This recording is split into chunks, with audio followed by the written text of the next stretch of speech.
ہے بعض مسائل ایسے ہیں کہ وہ انسان کو درپیش آ سکتے ہیں، لیکن عام طور پر ہمارے لوگ اس سے ناواقف ہوتے ہیں اور بعضوں کی پھر عید کی نماز خراب ہو جاتی ہے۔ یہ ایک جنازے کا مسئلہ بھی ہے اور یہ عید کی نماز کے بھی مسائل ہے کہ جنازے کے بہت سارے، مثال کے طور پر ہم میں سے کوئی آدمی گیا اور اس سے جنازے کی 1 یا 2 تکبیرات چلی گئی ہے تو وہ کیا کرے گا؟ کسی کو پتہ نہیں ہوتا، پھر وہ پیچھے کھڑا ہوتا ہے کہ ابھی میں نے کیا کرنا ہے، نہیں پڑھتا۔ اسی طرح عید کی نماز ہے تو کوئی بھی آدمی ہے، انسان ہے، عاجز ہے، وہ لیٹ ہو سکتا ہے، تو لہٰذا عید کی نماز میں اگر انسان تھوڑی سی تاخیر سے پہنچے تو جو مسائل درپیش آ سکتے ہیں وہ میں مختصراً ذکر کر لیتا ہوں کہ بھائی اگر انسان آیا اور عید کی نماز میں اس وقت پہنچا کہ جب امام 1 یا 2 یا 3 تکبیریں کہہ چکا ہو، جو تکبیرات زوائد ہیں نا جس میں ہم ہاتھ اٹھاتے ہیں، کوئی آدمی آیا پہلی رکعت میں اس وقت پہنچا کہ امام 1 2 یا 3 تکبیرات کہہ چکا تھا، آگے قرات شروع کر لی تھی، تو یہ آدمی کیا کرے؟ تو اس آدمی کے لیے مسئلہ یہ ہے کہ یہ اللہ اکبر تکبیر تحریمہ کہہ کر نماز میں شریک ہو جائے، اور جیسے نماز میں شریک ہو گیا سب سے پہلے تکبیرات زوائد جو عید کی 3 تکبیریں ہیں ہاتھ اٹھا کر اللہ اکبر اللہ اکبر اللہ اکبر 3 تکبیریں کہے، اور پھر تیسری تکبیر کے بعد ہاتھ باندھ کر امام کی قرات سنے۔ ابھی اگر کوئی آدمی پہلی رکعت میں اس وقت پہنچتا ہے کہ جب امام رکوع میں گیا ہے تو پھر یہ کیا کرے؟ تو یہ آدمی اس وقت اندازہ لگائے کہ یار میں اگر کھڑے ہو کر تکبیر تحریمہ کے بعد کھڑے ہو کر اگر 3 تکبیرات کہوں گا تو امام کے ساتھ مجھے رکوع مل جائے گا یا نہیں ملے گا۔ اگر اس کا غالب گمان یہ ہے کہ میں کھڑے ہو کر 3 تکبیرات کہہ لوں گا اور پھر امام کے ساتھ رکوع میں شامل ہو جاؤں گا، تو پھر اس کے لیے مسئلہ یہ ہے کہ یہ تکبیر تحریمہ کہنے کے بعد پہلے تکبیرات زوائد عید کی جو 3 تکبیریں ہیں وہ کہہ لیں، اللہ اکبر اللہ اکبر اللہ اکبر، لیکن جب امام رکوع میں ہے تو پھر تیسرے کے بعد ہاتھ باندھنے کی حاجت نہیں ہے، پھر رکوع میں جائے۔ لیکن یہ جب آیا اس نے دیکھا کہ امام رکوع میں ہے اور اس نے سوچا کہ بھائی اگر میں 3 تکبیرات کہہ کر رکوع میں جاؤں گا تو امام رکوع سے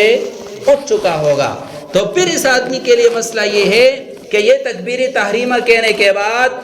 کھڑے ہو کر 3 تکبیریں نہ کہے بلکہ رکوع میں جائے، رکوع میں جا کر پھر رکوع میں تسبیحات کے بجائے جو تکبیرات اس سے رہ گئی ہے وہ تکبیرات کہے، رکوع میں تسبیحات کے بجائے سبحان ربی العظیم کے بجائے کیا کہے؟ عید کی جو اس سے تکبیریں 3 رہ گئی ہے وہ کہے، لیکن رکوع میں ہاتھ نہ اٹھائے، ہاتھ اسی طرح گھٹنوں پر رکھے، ہاتھ نہ اٹھائے، بغیر ہاتھ اٹھائے ہوئے وہ 3 تکبیریں رکوع میں کہے۔ اور اگر 3 تکبیریں اس نے رکوع میں کہہ دی اور ابھی تک پھر بھی امام رکوع میں ہے تو پھر اس کے بعد تسبیحات بھی کہہ دے رکوع کے، سبحان ربی العظیم بھی کہہ دے۔ اور اگر اس نے رکوع میں 1 تکبیر کہہ دی یا 2 تکبیریں کہہ دی کہ امام رکوع سے اٹھ گیا، تو بس ابھی جتنی تکبیریں اس نے کہہ دی ہے بقائی تکبیریں اس سے کیا ہو گئی؟ ساقط ہو گئی، ابھی اس کی نماز ہو جائے گی، اس تکبیرات کے رہنے سے کوئی فرق نہیں پڑے گا۔ اسی طرح یہ رکوع میں گیا، 1 دفعہ اس نے تکبیر کہی اور 1 دفعہ تکبیر کہنے کے بعد امام اٹھ گیا تو بس یہ بھی ساتھ اٹھ جائے، اور 2 تکبیریں اس سے رہ گئی تو کوئی فرق نہیں پڑے گا، اس کی نماز ہو جائے گی۔ کوئی آدمی نماز میں اس وقت پہنچا کہ جب امام پہلے رکعت کی رکوع سے اٹھ چکا تھا، تو ابھی یہ کیا کرے؟ تو بس یہ اس کے ساتھ نماز میں شریک ہو جائے، اور ظاہر بات ہے اس سے 1 رکعت رہ گئی، لہٰذا یہ امام کے ساتھ دوسری رکعت ادا کر لے۔ جب امام سلام پھیرے گا، سلام کے بعد یہ اٹھے۔ ابھی مسئلہ یہ ہے کہ پہلی رکعت میں ہم تکبیرات کب کہتے ہیں عید کی؟ جب سبحانک اللہم و بحمدک و تبارک اسمک و تعالی جدک و لا الہ غیرک، یہاں تک ہم پڑھ لے تو پھر 3 تکبیرات پہلی رکعت میں کہتے ہیں عید کی، اور دوسری رکعت میں ہم کب کہتے؟ جب رکوع میں جاتے تو اس سے پہلے۔ تو اس آدمی سے پہلی رکعت رہ گئی ہے، تو اکثر لوگ ایسے کرتے ہیں کہ بھائی چونکہ یہ تکبیرات تو ثنا کے بعد ہم کہتے ہیں، لہٰذا مجھ سے جو رکعت رہ گئی ہے تو اس میں تو یہ ثنا کے بعد کہنی تھی یہ تکبیر ہے، لہٰذا وہ جب اپنی گئی ہوئی رکعت کو ادا کرنے کے لیے اٹھتا ہے تو فوراً وہ تکبیرات کہہ دیتا ہے، جبکہ مسئلہ ایسا نہیں ہے۔ مسئلہ یہ ہے کہ جب آپ سے رکعت رہ گئی ہے تو ابھی اس رکعت گئی ہوئی رکعت میں آپ تکبیرات ثنا کے بعد نہیں کہو گے، بلکہ آپ سورہ فاتحہ پڑھو گے، سورہ فاتحہ کے بعد آپ دوسری سورت یا جو بھی قرات کرنی ہے وہ کرو گے، اور رکوع میں جانے سے پہلے ابھی یہ 3 تکبیرات کہو گے، رکوع میں جانے سے پہلے یہ 3 تکبیرات کہو گے۔ تو لہٰذا اس میں پھر ترتیب ہے، اور اس میں اصل مسئلہ یہ ہے کہ عیدین کی تکبیرات کے درمیان میں قرات کا فاصلہ ہونا چاہیے۔ کیا ہونا چاہیے؟ یہ بات اگر آپ کے ذہن میں بیٹھ جائے تو پھر عمل کرنا آسان ہو جائے گا کہ تکبیرات عیدین پہلی رکعت اور دوسری رکعت کی جو تکبیرات ہے اس کے درمیان فاصلہ کس کا ہونا چاہیے؟ قرات کا۔ لہٰذا جب امام کے ساتھ آپ کو دوسری رکعت ملی ہے، پہلی نہیں ملی، تو امام نے اس میں تکبیرات کب کہی تھی؟ قرات کے بعد۔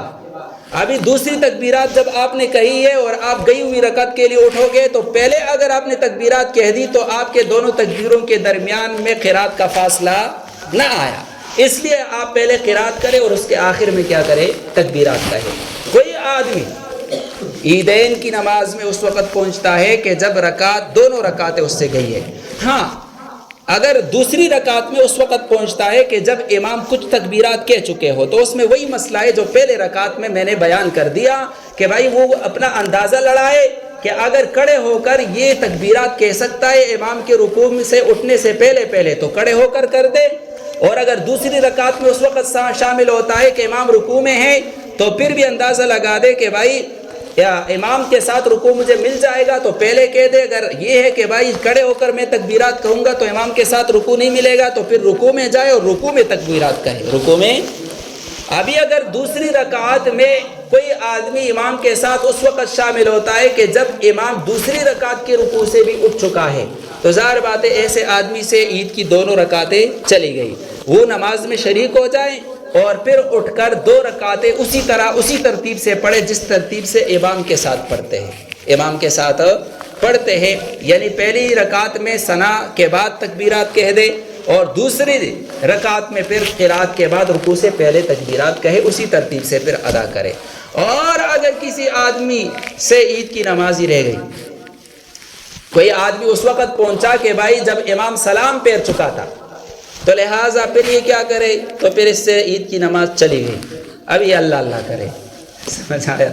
تو بھائی پھر یہ ہے کہ عید کی نماز اکیلے نہیں پڑھ سکتا انسان، ابھی یہ دوسری جگہ ایسی جگہ تلاش کرے کہ جہاں ابھی تک عید کی نماز نہیں ہوئی اور جا کر وہاں عید کی نماز پڑھے۔ تو بہرحال یہ عید کی نماز کے کچھ مسائل تھے، اور جب عید کی نماز ہو جائے اس کے بعد خطبہ ہوتا ہے، اور خطبے کے بعد انسان گھروں کو جائے تو راستہ تبدیل کر کے جائے، اور گھروں کو واپس جاتے ہوئے بھی کیا کرے؟ تکبیرات کہے آہستہ آواز سے، اللہ اکبر